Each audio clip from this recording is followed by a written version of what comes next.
Hey there, this is Adam Ballenger, and I wanted to do a little clip segment since we haven't been doing very many of these. 2020 had so many big online trainings that most of those segments were just advertising and marketing, so I haven't shared a lot of cool stuff. So in 2020, we had a couple of trainings, Advanced Anatomy and Biomechanics and Advanced Anatomy and Kinesiology, and we got into movement patterns, movement systems, long muscle chains, fascial biomechanics, neuromuscular activity, and we started to dive much deeper into some of these topics that we don't see a lot on the yoga mat. And so I wanted to share just a teeny bit. One of the areas that we also dived into, which we haven't done a lot, or at least I haven't done here in the United States, we've been doing it abroad. It's been busy overseas the last, half dozen years or so. So we started to get into rotational biomechanics. And if you're out there and maybe you're a fitness person, you've got a deep background in this, you know that rotation and torque, every one of our mobile joints, except for maybe a little bit of our sliding joints and translation, every one of them has rotational biomechanics. But what I was focusing on were the aspects of internal and external rotation rather than the rotation that's like flexion and extension stuff. And we began to activate some different muscles. Okay, go ahead and stand up. If you do want to try a little bit of this stuff today, it's mostly just a little intro. We had been priming the neural pumping. If you know who some of my favorite anatomy, biomechanics, kinesiology, research, folks are, then you've heard me get quite dorky on these. So we've been pumping and priming a lot of these rotators lately, and one of my favorite ones was just basically to take a yoga strap, and I'm going to pull it until it has tension and tone, which means that this thing is going to be it's going to be tougher for me to push it down or up. When I pull tight and push up, I need a pretty equal amount of effort on both of those. If I just pushed up, the hands would fall. They would collapse in. If I just pulled out, you wouldn't see any of that rotation. And what I'm doing is I'm pumping and priming some different muscles in my deltoid and some of their force partners there, force coupled partners. So I'm also going to rotate. When you see that rotation going on, you're probably going to see those elbows drop in. And I want to take all that tone and gently, actually it might even take some work, push the forearms and elbows out a little bit. And I'm trying to wake up, pump, prime, a whole bunch of muscles that I very often don't keep active, especially not in this upright position. Later in the year, if you caught some of that, we also started to get into our intercore stuff, some really wonderful postural intercore pressure techniques, and sharing those with some of these neuromuscular pumping. So if you remember or you've taken some of those sessions where we've really broken down inner diaphragm work, creating inner core pressure, and then how important that is to what's going on in these larger movement patterns. If you can take this and you can move it, and this is kind of cool. I'm not isometric on this. As soon as I begin to do this, there are components of the pattern that are isometric, and that's part of the rotation, and it's basically abduction there.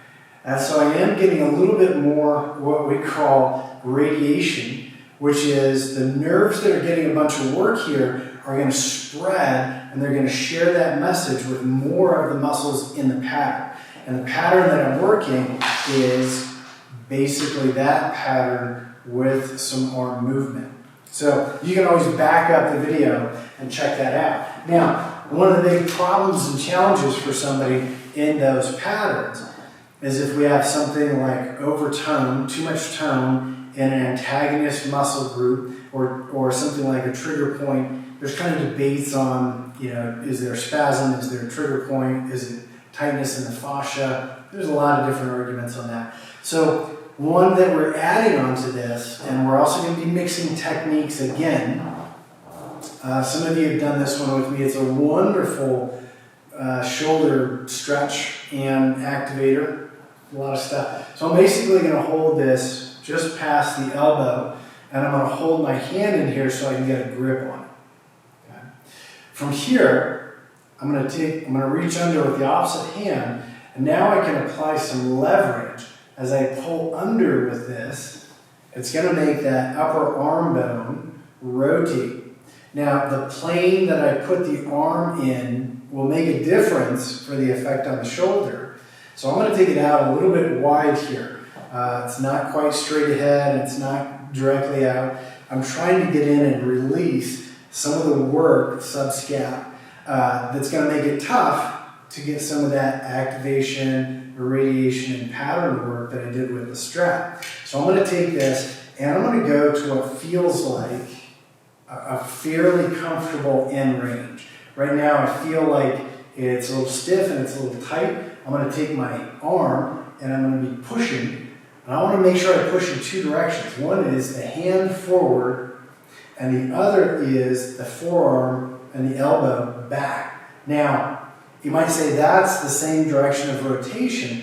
If I just do one or the other, because we're talking about a lot of the nerve and muscle patterns, if I just push back with the elbow and didn't push as much with the hand, that's not exactly the same. And I really want to activate my internal rotation pattern. So it's both elbow back, wrist, hand, forearm forward, and I'm going to apply a little counter resistance. So this is a little bit, if I'm pretty close to my soft end range of motion, this is very PNF oriented. And I can even take it a little farther so I can do that push, soften, and open. Pretty good there. Then, if I go ahead and I flip this around, I don't know if you saw that fancy move, the bar's on the back of the upper arm, and I'm gripping it there. So now I'm going to flip it. The bar's in the front of the upper arm. And now I'm actually pushing the rotation back. So my elbow is now pushing forward, my hand and wrist are pushing back, and I'm going to apply some resistance here. I'm going to just use my leg there, get fancy. So now I'm pushing in the direction of that same rotation I was just doing a PNF stretch. So technically, if you're familiar with Pails and rails, I'm doing some of the same work. Again, I would also do some of that core, inner core pressure. And here I really want to monitor, am I beginning to compensate with like a shrug or something like that? I might be able to change this a little and start this up a little bit higher. I would do both sides at the same height when I get in there. There you go. And go ahead and release on that. So I definitely want to do that on both sides. But if you do one side on that, and I would go through the whole set. I would use the yoga strap. I would do some of that muscle pump and prime. We've been doing that for years in some of the trainings. And then into some of that more PNF work, and then add into it basically pulling in the direction that you are doing your PNF stretch. So pulling farther into that direction. And if you want to give a little resistance to that, you can. If that's a little bit of a new idea to you, the Pails and rails stuff from functional range conditioning and functional range assessment, it's basically that technique. And we're just taking it into that rotation over the arm. Wonderful shoulder work there too. Plus, it's going to really drive you to see if you can maintain that inner core pressure. And the shoulder work, I can't stress enough that in that shoulder movement, when we get to the end of where we're functioning well, and sometimes that's really what the joint can take, we're kind of maxing it out, and sometimes we're stuck before the joint reaches its end range for other reasons. But as soon as we hit that end of our function, that movement is going to try to escape somewhere else. Like up here, we're going to move the entire girdle. You'll see a shrug and that shoulder girdle flipping and flopping around. Or very often what we'll see, and we see this a ton on the yoga mat, because we're just going for big movements a lot of the time, we'll see the ribs and the thorax start to cheat. So I really want to put the movement pattern in the shoulder on top of something that's stable, and then if we really start to work it, that movement pattern that we're doing up in the shoulder and the arm is connected uniquely to different pattern stuff through the core. So we're taking it from a really short, local area pattern, And when we add that core, we isolate it into that one particular area, but then if the movement is big enough and strong enough, the core, inner core pressure, the stabilization pattern you're doing for the inner core pressure will be patterned. So if I'm doing these movements over here, those are connected to different patterns. And those of you who were with me last year, that's where we got into some of the muscle slings, we got into some of the Jonda material, and we started to look at a whole host of different people's philosophy on muscle patterns. And so we're really trying to irradiate or engage through the nerve and muscle connections in a bigger pattern. Not just that one area, not just with really good isolation and control, that's like cars, but I really want that pattern to irradiate all the way out. And so we'll have a good pattern effect that goes all the way from the girdle, all the way down into the trunk as well. All right, if that was new for you, you can look for some of the stuff we're going to do this year. And if I have seen you before, look back at your notes or look back at the videos if you still have some of those video clips.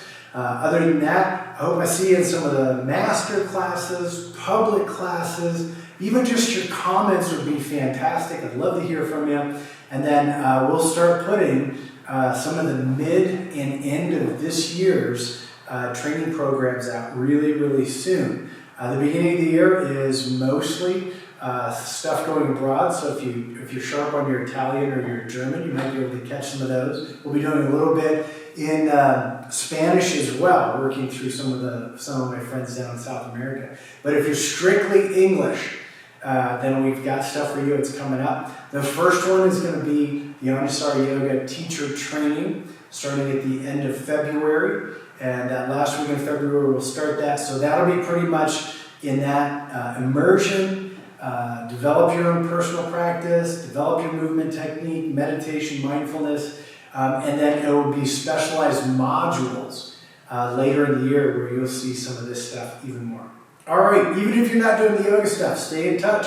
Love to see you, love to hear from you. If you got any feedback, that'd be great to hear too. All right, be safe, take care.